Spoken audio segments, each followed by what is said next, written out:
성경 말씀 마태복음 2장 1절에서 12절까지 말씀입니다. 신약 성경 2면 마태복음 2장 1절에서 12절까지 말씀입니다.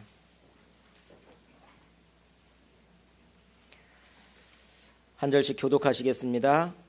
헤롯 왕 때에 예수께서 유대 베들레헴에서 나심에 동방으로부터 박사들이 예루살렘에 이르러 말하되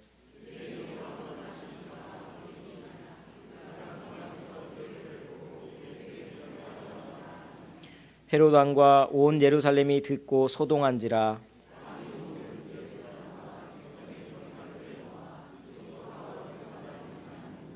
이르되 유대 베들레헴이 오니 이는 선지자로 이렇게 기록된 바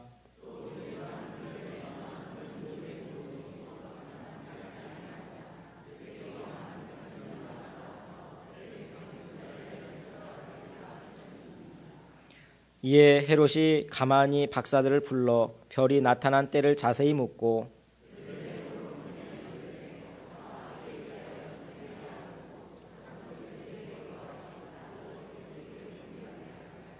박사들이 왕의 말을 듣고 갈새 동방에서 보던 그 별이 문득 앞서 인도하여 가다가 악이 있는 곳 위에 머물러 서 있는지라.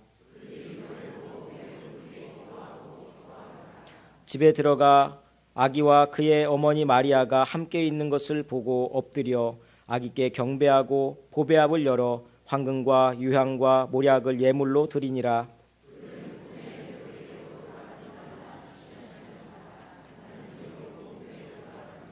아멘. 할렐루야. 네.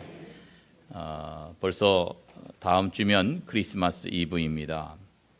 성탄과 새해를 앞두고 여러분 가정에 주님께서 희망의 왕으로 오시고 여러분과 여러분 가정을 다스려 주시는 은혜가 있으시기를 주님의 이름으로 축원합니다. 심리학 교수 한 분이 40여 명의 학생들에게 단어 연상시험을 치렀다 그래요. 어떤 단어를 주고 생각나는 것을 적어봐라 하는 거죠. 그 중에 하나가 크리스마스라는 단어였어요. 크리스마스 단어를 주고 생각나는 거 하나씩 적어봐라. 그랬더니 대답이 각각이었습니다. 어떤 사람은 크리스마스 추리가 생각이 나고, 어떤 사람은 크리스마스 선물, 어떤 사람은 크리스마스 케이크, 어떤 사람은 크리스마스 카드, 크리스마스 캐롤송 뭐 이런 것들이 생각이 나더라는 거예요.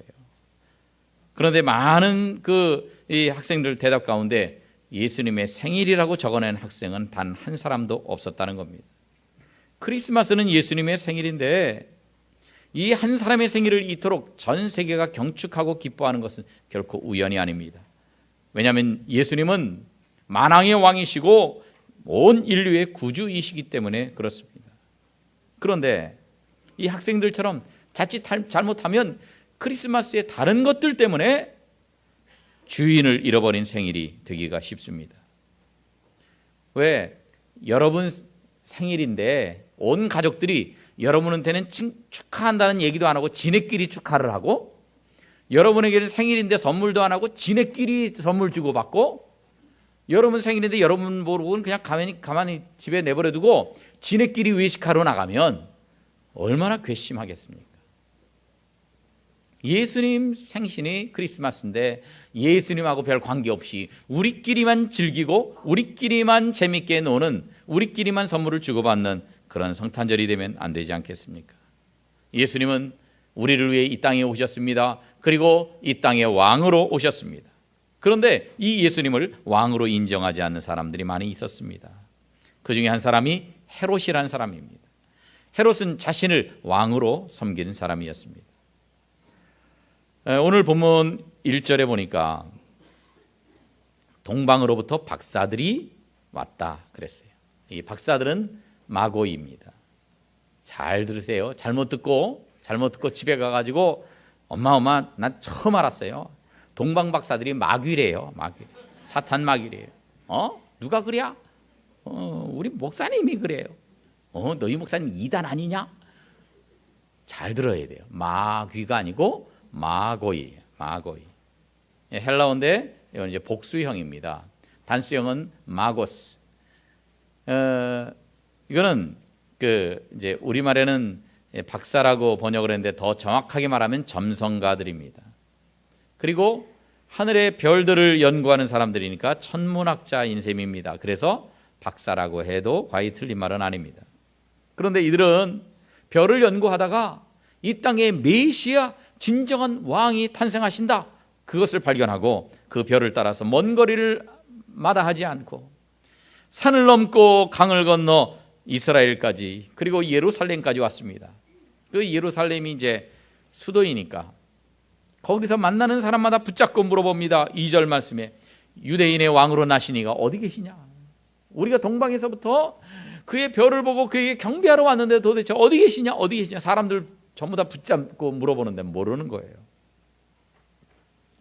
그러니까 3절에 보니까 헤롯 왕과 온 예루살렘이 듣고 소동했다 그랬어요. 왜 그렇습니까? 헤롯은요, 자기가 왕인데, 내가 왕인데 또 다른 왕이 있다니까 기가 막힌 일입니다. 여러분, 헤롯이라는 왕이 있는데 진정한 왕 예수님이 새 왕으로 등장하고 있습니다. 하나님은 이 땅을 새롭게 하시고 온 인류를 구속하기 위해서 예수님을 왕으로 이 세상에 보내셨습니다. 그래서 하나님의 나라를 건설해 나가시려고 한 것입니다. 그런데 그 땅에는 이미 있었던 옛 왕이 있는데 그게 헤롯 왕입니다. 헤롯이 이 보통 사람이 아닙니다. 자기 권력을 지키기 위해서는 자기 아내도 죽였고요, 자기 두 아들까지 다 죽여버렸어요. 자기가. 혹시라도 그 사람들이 왕이 될까 봐서. 그러니 얼마나 잔인한 사람입니까? 여러분, 이 헤롯은 누구를 상징하고 있는지 아십니까? 이 헤롯은 악한 영 사탄을 상징하고 있습니다.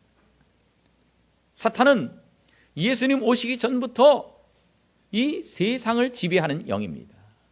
이 세상을 악하게 이끌고 가는 영입니다. 그런데 예수님이 새 왕으로 오십니다. 사탄은 그것을 용납할 수 없는 거예요. 그래서 소동을 벌입니다.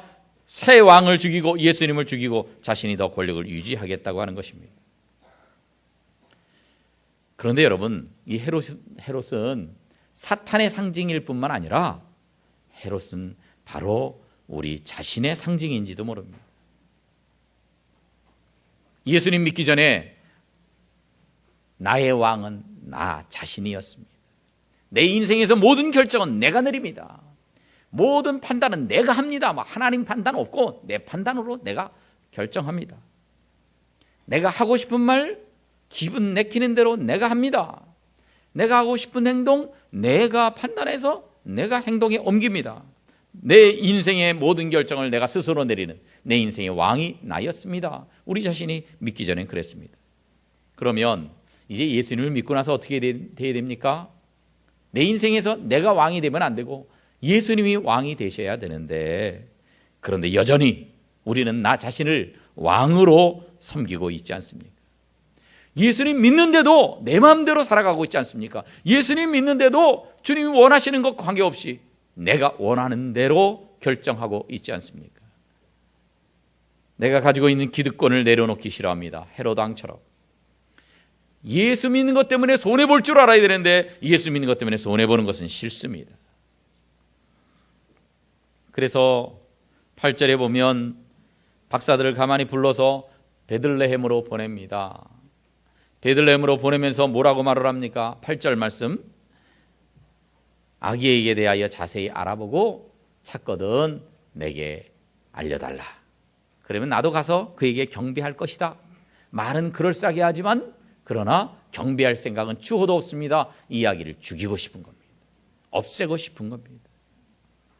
여러분, 헤롯은 예수님을 경배할 수 있는 정말 수없이 많은 왕 중에 특별한 시대의 왕이었습니다.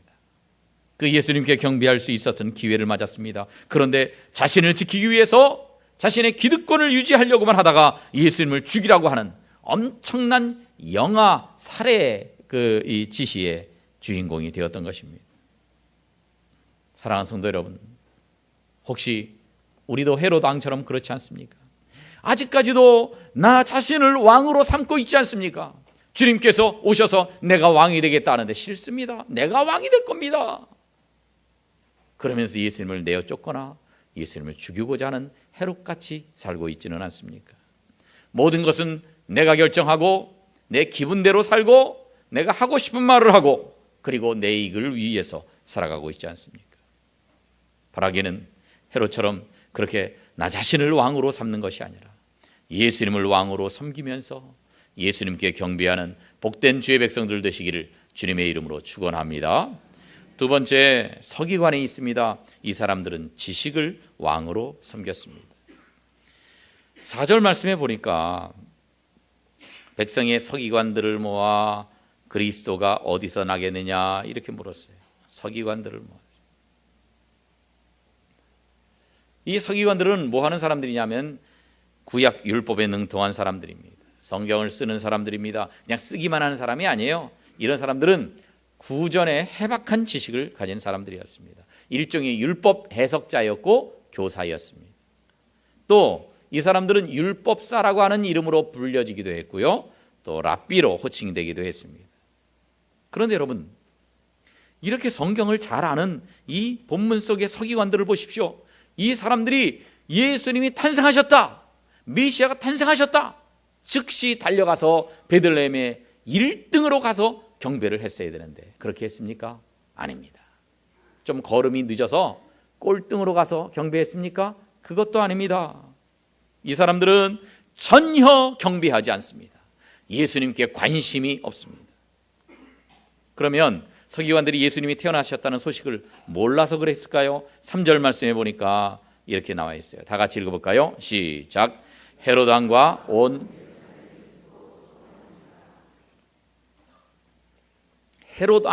헤롯 왕만 들은 것이 아니라 온 예루살렘이 다 들었다 그랬어요. 다 듣고 소동을 부릴 정도로 그렇게 엄청난 뉴스였습니다. 서기관들도 당연히 들었겠죠. 그러면 서기관들이 예수님께 가서 경배하지 않은 이유는 예수님이 어디서 탄생하셨을지 몰랐기 때문일까요? 아니에요. 너무나 잘 알았습니다. 4절에 보니까 헤롯 왕이 동방 박사들의 그런 말을 듣고 놀래서 서기관들을 소집을 했습니다. 그래서 자문을 구합니다. 그리스도가 어디서 나겠느냐 물어봅니다. 그랬더니 뭐라고 대답합니까? 성경을 연구해 봐야 알겠습니다. 기억이 나지 않아 가지고 성경을 한번 자세히 찾아봐야 되겠습니다. 그렇게 말하지 않았습니다. 5절에서 뭐라고 말합니까? 같이 읽어볼까요? 시작. 이르되 유대 베들레헴이오니, 유대 베들레헴입니다. 정답을 얘기합니다. 망설이지도 않고 대답합니다. 깊이 생각하거나 조사할 것도 없이 직방으로 나옵니다. 그거 쉬운 질문입니다. 그거 유대 베들레헴 아닙니까? 그 정도야 기초죠.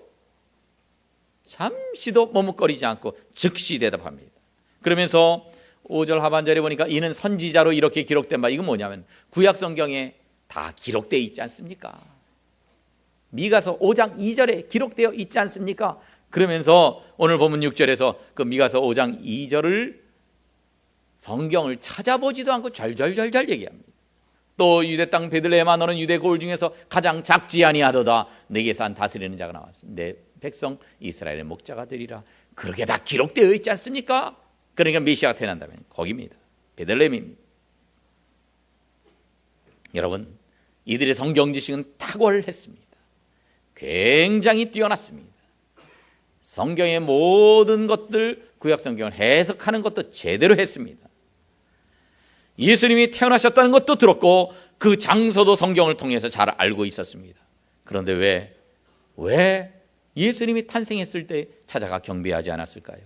그 이유는 성경이 지식에서만 그쳤기 때문입니다. 그냥 아는 것으로만 그쳤어요. 아는 것으로.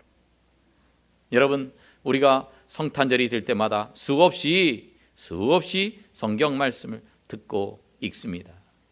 동정녀 탄생을 하셨다. 마리아에게 수태고지를 하셨다. 요셉은 어떻게 했다. 마국간에서 태어나셨다. 구유에 누이셨다. 동방박사들이 어떻게 했다. 또 밖에서 이 양을 치던 목자들이 어떻게 했다. 다 압니다. 하도 많이 들어서 우리는 꿰뚫고 있습니다. 그것에 관해서 설교를 하려고 본문을 읽으면 본문 읽는 순간 요 얘기 결론은 요거 다 압니다. 내가 성탄 설교 한두 번 듣나 뭐. 안 들어도 다 알지. 그런데 여러분, 여러분이 그렇게 잘 알고 있는 이 성경 지식이 여러분 삶에 어떤 변화를 가져왔습니까? 예수님이 마구간에서 태어나셨다는 사실을 알기 때문에 여러분에게 달라진 것이 무엇입니까? 주님이 우리를 위해서 이 낮고 천한 곳에 오셨다는 그 사실 때문에 여러분 얼마나 감격해하고 계십니까? 알기는 알아요. 모르지는 않아요. 난 많이 들었어요. 다 알아. 그러나 그것이 머리에서만 끝나버리는 지식적인 신앙이 아닙니까? 동방박사들은 유대인이 아니었습니다. 구약성경 잘 몰랐습니다. 그럼에도 불구하고 멀리서부터 3명씩이나 찾아왔는데 성경의 박사인 서기관들은 정작 가까운 곳에 살면서도 예수님의 탄생에 관해서 관심도 없고 찾아가 경배할 생각도 하지 않습니다. 얼마나 잘못된 신앙입니까? 그런데 이런 현대판 서기관들이 우리 주변에도 얼마든지 있을 수 있습니다. 이 옛날의 서기관뿐만 아니라 오늘날의 서기관과 같은 역할을 하는 사람들도 우리 가운데 얼마든지 있을 수 있어요. 서기관들은 예수님이 나신 것을 알고 있었습니다. 그런데 베들레헴까지 찾아갈 수 있는 발이 없었어요. 알고 있는 머리는 있었는데 찾아가는 발이 없었어요. 동방박사들처럼 아기 예수님 앞에 내놓을 수 있는 예물을 내놓는 그런 손도 없었습니다. 손도 없고 발도 없고 머리만 있는 단순한 지식분, 이것이 서기관들의 문제였습니다. 여러분, 이제 성탄절이 다가오고 있어요. 성탄절이 다가오면 기쁩니까? 안 기쁩니까? 그런데 성탄절날 연애할 생각을 하고 있는 사람은 가슴이 설렐지 모르지만 그렇지 않은 사람들이 하나도 안 기쁜 채 앉아있지는 않으십니까? 무엇이 우리 신앙생활에서 기쁨을 빼앗아가 버리고 말았습니까?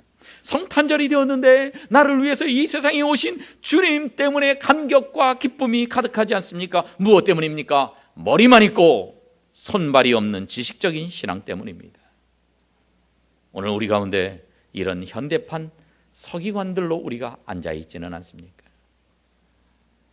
야고보서 2장 19절을 보면 이런 말씀이 있어요. 내가 하나님 한 분이신 줄 믿느냐? 잘하는도다. 귀신들도 믿고 떠느니라. 하나님 한 분인 거 귀신들도 안다. 귀신들도 믿는다. 그러나 그것은 지식에 지나지 않습니다. 예수님이 십자가에 달려 돌아가셨다. 귀신들도 압니다. 그러나 예수님을 믿고 순종하지는 않습니다. 오히려 예수님의 구속 사역을 방해하려고 노력합니다. 많은 사람들이 예수 못 믿게 하려고 합니다. 주님에 대해서 알지만, 주님 말씀에 대해서 알지만 순종하지 않는 것이 귀신들의 문제입니다. 우리도 비슷할 수 있다는 거예요. 알기는 아는데 주님께 완전히 굴복하지 않습니다. 그래서 믿음은 무릎을 꿇는 것이에요. 한번 따라 합시다. 믿음은 무릎을 꿇는 것이다.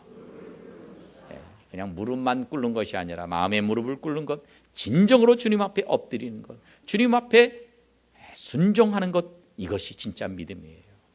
옆에 있는 분들에게 그렇게 인사하겠습니다. 믿음은 무릎을 꿇는 것입니다. 그래요. 믿음은 무릎을 꿇는 것입니다. 내가 지식만 가지고 알고 있고 그래 하나님이 이런 분이래 예수님이 이런 분이래 거기서만 그치면 안 된다는 거예요. 내가 완전히 주님 앞에 엎드려야 되는 겁니다. 무릎을 꿇는 것입니다. 신앙은 항복으로부터 시작되는 거예요. 항복하는 거예요.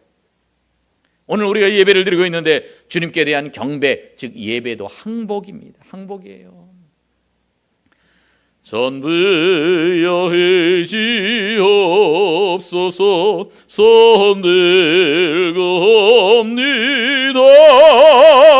주 나를 박대하시면 나 어디 가리까. 천부여 의지없어서 손들고 옵니다. 주님 나를 박대하시면 나는 갈 곳이 없습니다. 나는 주님께 온전히 항복합니다. 나는 죄인입니다. 이것이 성도의 마땅한 자세. 이런 항복하는 자세가 없으면 성경에 관한 지식이 많이 있을지라도 그런 서기관과 같은 역할을 하고 말 것입니다. 항복해야 됩니다. 주님 앞에 엎드려야 됩니다. 알기는 알지만 예배가 없는 사람, 알기는 알지만 항복이 없는 사람, 알기는 알지만 고백이 없는 사람, 알기는 알지만 봉사가 없는 사람, 알기는 알지만 희생이 없는 사람, 그런 사람들에게 야고보서는 그런 믿음은 귀신들도 갖고 있다, 그렇게 질타합니다. 그러면서 행함이 없는 믿음은 죽은 것이라고 말씀합니다. 그래요, 머리에만 있는 신앙, 손발에 없는 그 믿음은 죽은 것입니다. 물론 안다는 것도 필요해요. 배우는 것도 중요합니다. 그런데 그 배운 말씀이 성경 공부하고 제자 훈련하고 그렇게 배운 말씀이 우리 머리에만 머물러 있으면 아무 소용이 없어요. 그 말씀 앞에 무릎을 꿇고 그 말씀 앞에 항복하고 그 말씀 앞에 순종해야 합니다. 우찌무라 간조는 그렇게 얘기해요. 하나님은 감성에 사로잡힌 사상가가 아니다. 실천가다. 하나님이 실천가다. 우리를 구원하기 위해서 친아들을 보내시고 십자가에 달려 돌아가시게 만든 실천하시는 분이다. 그래서 성탄절은 하나님이 우리를 사랑하사 예수를 보내신 실천 기념일이다, 그렇게 말했습니다. 실천이 있어야 됩니다. 우리 예수 믿는 사람들이요, 우리가 말은 잘합니다. 그런데 행함이 없는 경우가 많아요. 그래서 오죽하면 불신자들이 뭐라 그럽니까? 예수쟁이들은 뭐만 살았다? 어쩜 그렇게 잘하셔요? 우리가 지식은 있고 말은 잘하지만 실천이 없기 때문에 그런 평가를 받는 것 아니겠습니까? 알기는 알았지만 주님을 만나지 못했던 옛날의 서기관들처럼 우리가 성경을 머릿속에만 담아두면 우리는 오늘 예수님 없는 성탄절을 맞이할 수도 있는 것입니다. 아무쪼록 우리가 성경을 배우고 익힌 이 말씀들, 이것을 머리에만 담아두는 것이 아니라 손으로 발로 실천하는 복된 성도들이 되시기를 주님의 이름으로 축원합니다. 세 번째는 여관 주인입니다. 여관 주인은 돈을 왕으로 섬겼습니다.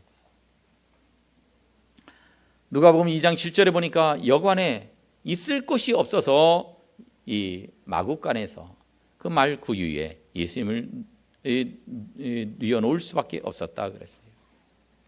이 여관 주인은 너무 좋은 기회를 놓쳤어요. 정말 예수님을 영접할 수 있는 너무나 좋은 기회인데 그것을 놓쳤습니다. 돈 가진 사람만 방을 줬습니다. 설령 방이 꽉 차 있으면 내 방에 와서 묵으십시오 할 수도 있었는데 그렇게는 하지 않습니다. 자기는 손해볼 생각이 없습니다. 영원히 자기 이름이 성경에 기록이 남겨질 수 있는 그런 영광을 놓쳐버리고 말았습니다. 뭐 때문입니까? 돈을 왕으로 섬겼기 때문입니다. 경배받아야 될 예수님은 찬밭 심새가 되었고요, 예수님이 오시든 말든 거기에 무관심해요. 내 관심은 오로지 이게 지금 호적하는 특수다, 특수. 이때 돈 벌어야지. 돈 버는 일에만 관심이 쏠려 있었습니다. 그래서 예수님을 맞이할 수 있는 좋은 기회를 놓쳐버리고 오히려 예수님을 마구간으로 내어 모으는 장본인이 되었던 것입니다. 우리는 안 그럴 거야. 그 장담할 수가 없어요, 여러분. 마태복음 6장 24절에 보면 예수님이 이렇게 말씀하십니다.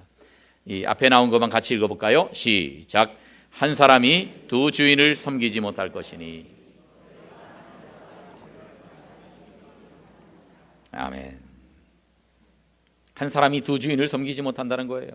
그러니까 주인이 두 가지가 있는데 하나는 하나님입니다. 또 하나는 재물입니다. 겸하여 섬길 수 없다. 둘 중에 양자택일을 해야 된다. 그렇게 말씀하십니다. 이 예수님의 말씀이 우리에게 어떤 의미로 다가오십니까? 여러분, 우리는 두 가지를 다 가졌으면 좋겠어요. 하나님도 있었으면 좋겠고 재물도 많이 있었으면 좋겠습니다. 그런데 예수님은 둘 중에 하나만 선택하라고 그러신 거예요. 우리의 주인을 하나로 선택하라는 겁니다. 그러면 여러분은 뭐를 선택하시겠습니까? 가지고 있는 재물 다 잃어버리는 대신에 하나님을 선택하시겠습니까? 아니면 하나님을 포기하고 많은 재물을 선택하시겠습니까? 뭘 선택하시겠어요? 손을 들어서 표시를 해볼까요? 나는 재물 다 잃어버려도 나는 하나님을 선택할 거야. 그러는 분 힘차게 오른쪽 엄지발가락을 까딱까딱 해보세요. 반대로 하나님도 중요하지만 하나만 선택하라면 재물이 중요하지. 그런 마음이 드시는 분들 계십니까? 여러분의 주인이 누구인지, 여러분의 왕이 누군지를 스스로 보여주고 있습니다. 그런데 재물이 중요하지. 그래도요, 이 재물만 추구하는 것이 행복하느냐? 그렇지 않습니다. 디모데전서 6장 10절에 보니까 돈을 사랑함이 일만하게 뿌리라 그랬어요. 이것을 탐내는 자, 재물을 탐내는 자들은 미혹을 받는다는 거예요. 미혹을 받는, 헷갈려요. 그 다음에 믿음에서 떠나게 되어 있습니다. 본래는 믿음이 좋은 사람인데 믿음에서 떠납니다. 그리고 많은 근심으로써 자기를 찌르게 되어 있습니다. 아나니아와 삽비라가 그랬어요. 믿는 사람이었습니다. 돈에 대한 탐욕이 생겼습니다. 미련이 생겼습니다. 그래서 미혹을 받습니다. 믿음에서 떠납니다. 많은 근심으로 자기를 찌릅니다. 결국은 거짓말하고 하나님의 징계를 받습니다. 아간이란 사람도 하나님의 백성입니다. 그런데 하나님의 명령을 거역하고 물질의 탐욕에 굴복했다가 하나님을 주인으로 섬기는 게 아니라 그 순간에 물질을 주인으로 섬겼다가 온 일족이 멸망당하지 않았습니까? 그래서 조심해야 돼요. 돈에 집착하면 안 돼요. 돈이 우리의 왕이 되면 안 됩니다. 아무쪼록 돈에 지배당하면서 살지 말고 돈을 다스리며 살아가는 성도들 되시기를 주님의 이름으로 축복합니다. 마지막으로 동방박사들이 있습니다. 이들은 모든 것을 다 내려놓고 예수님을 왕으로 섬긴 사람들이었습니다. 오늘 11절 말씀해 보니까 드디어 아기 예수님이 있는 곳을 찾았어요. 그래서 엎드려 아기께 경배했습니다. 아기께 경배합니다. 여러분, 여기가 어디입니까? 엎드려 아기께 경배했는데 이 장소가 어디예요? 마구간입니다. 외양간이나 마구간 어떤지 여러분들 아시죠?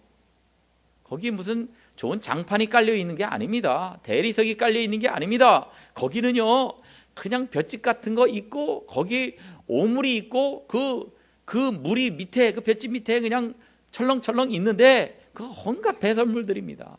냄새납니다. 그런데 동방박사들은요, 지체가 높은 사람들이었습니다. 멋진 깨끗한 비단 옷을 입은 사람들입니다. 그런데 자기 자신의 신분과 지위와 체면을 다 내려놓고 그 더러운 그 마구간에 엎드려서 경배하는 거예요. 서서 경배하지 않습니다. 엎드려서 경배합니다. 그 좋은 옷 다 그 냄새나는 것들로 얼룩범벅이 되어버립니다. 그러나 모든 것 다 내려놓습니다. 철저히 주님께 경배합니다. 여러분, 우리는 여러 가지 경험을 많이 했어요. 그래서 경험상 나는 자칭 박사다 그렇게 생각할 수 있습니다. 내가 모든 거 다 잘 알아. 내가 모든 거 다 잘 판단할 수 있어. 그래서 예수님께 납작 엎드리지 않습니다. 내 생각 살아있고 내 자존심 살아있고 내 주장 살아있습니다. 아이고, 뭐 예수님은 예수님이고 내 생각은 내 생각이지. 나도 내가 경험 많은 박사인데 박사 학위는 안 받았지만 나도 뭐 박사나 다를 바 없는데 자칭 박사로서 납작 주님 앞에 엎드리지 않습니다. 독일 쾰른 성당에 동방박사들 묘지가 있는데 그 안에 있는 이 그림들 중에 이런 그림이 있어요. 박사들이요, 자신의 머리에 쓴 왕관을 예수님 앞에 내려놓습니다.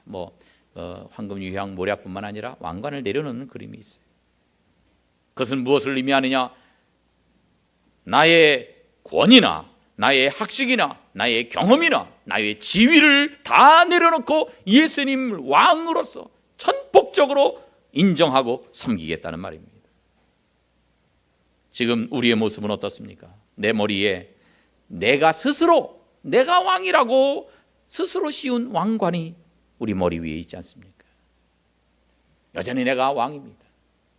그리고 다른 사람에 대해서 잣대를 들이대고 함부로 판단하고 내 고집, 내 외모, 내 직분, 내 명예, 내 재산, 내 학벌, 내 지식, 나의 재능들 이것들이 왕이 되어서 그걸 남에게 자랑하고 남에게 드러내고 내가 인정받고 칭찬받기만을 원하면서 왕관을 쓰고 계시지 않습니까? 그것을 내려놔야 됩니다. 동방박사들처럼 완전히 내려놓게 될 때에 그때 우리는 왕으로 오신 예수님을 왕으로 모시고 그리고 진정한 크리스찬으로서 살아갈 수가 있을 것입니다. 사랑하는 성도 여러분, 헤롯처럼 나 자신을 왕으로 섬기지 마십시다. 내 기득권을 수호하려고 하지 마십시다. 서기관들처럼 내 지식을 왕으로 섬기면서 지식에만 머물러 있고 행동으로 옮겨지지 않고 순종하지 않는 그런 신앙의 상태에 머물러 있지 마십시다. 여관 주인처럼 돈을 왕으로 섬기지 말고 하나님을 왕으로, 예수님을 왕으로 섬기십시다. 동방박사들처럼 모든 것 다 내려놓고 예수님 앞에 납작 엎드려 경배하고 예수님을 왕으로 섬기는 성림의 식구들이 다 되시기를 주님의 이름으로 축원합니다.